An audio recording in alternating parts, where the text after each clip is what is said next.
Jennifer Unrein, and I am 22 years old, and I live in Topeka, Kansas. I design calendars, design mugs, t-shirts, hats, cards. What's your biggest thing? Right behind you. Artwork. Artwork, my artwork.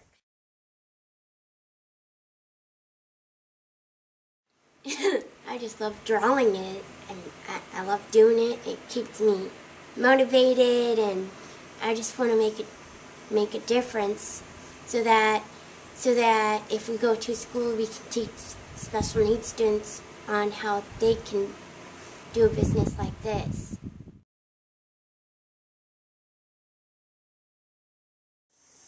Well, Jenny has always been very creative, and Williams Syndrome kids are mostly known for music.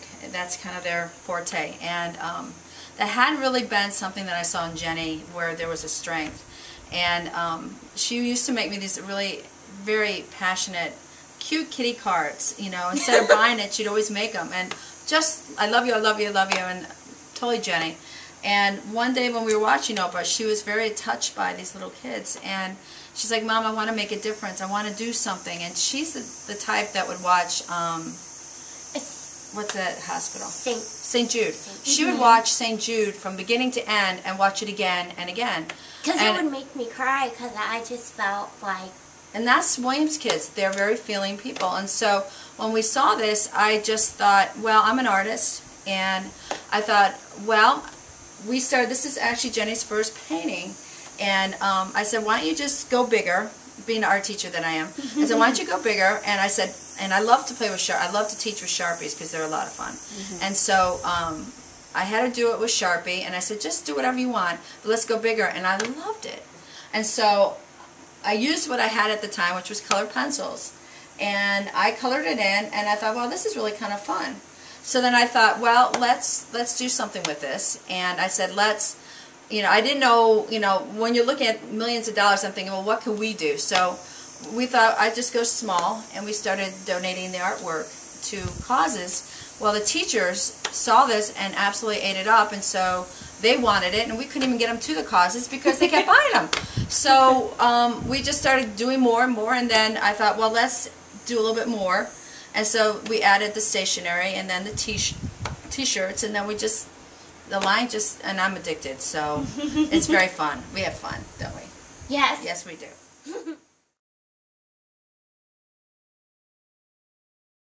Oh, it's been amazing.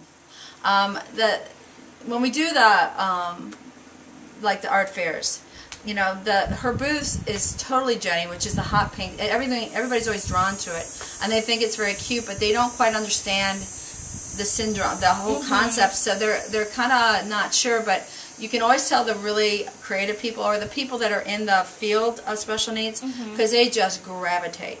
Now, when we do conventions that are special needs and the schools, they just can't get enough of it.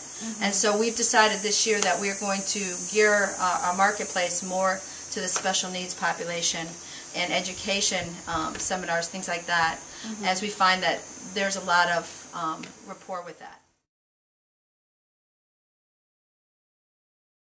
One of the things I always want to tell parents when they're doing this, that if they're going to do it, that they really need to have a good setup, because there's a lot of people out there that want to promote this kind of thing, but they don't realize how much work goes into it. And for a parent, it's a lot of work. I am exhausted a lot of the time because it is a lot of work. Obviously, some jobs are a lot easier to do, so it may not, take as much from a parental standpoint. This kind of business, though, is very time-consuming because I'm a part of it. But Voc Rehab, and we also applied for a grant from the DD Council, and that whole process of putting a business together, that's the hardest part. Once you get past that hoop, it's amazingly easier. But the problem that I had, and it really helps, like I said, to have good counsel, because I didn't know I didn't know there was a Voc Rehab. I didn't know there was a DD Council. I had no idea. I would have just dished the money out myself. And it was so nice to have that essence there.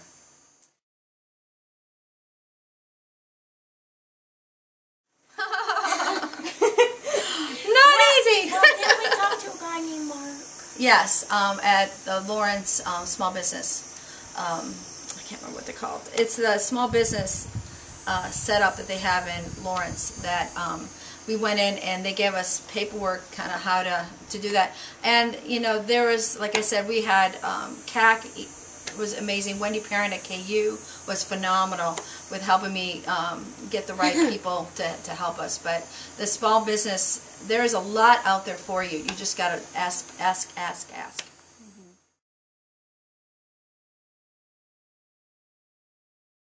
The thing is, you know, for us, it's just, like I said, it's been evolving. We're 3 years now. Wow. And we've had doors. 3. I said 3. I know. I know. Oh, just okay. All right. I think the thing is for that, we've had doors shut. I mean, when we applied for the grant, we didn't get it initially. And but where a door opens or closes, a door opens. And so it's a not to take, just because something doesn't work your way doesn't mean that there's not something around the corner. And if you really feel in your gut that this is what, you know, is meant for it to happen, it will. And, you know, just to keep walking the walk. And just get, you know, pull a resource, pull people in to help you, because there's a lot out there that will and want to, and it really has helped this walk a lot.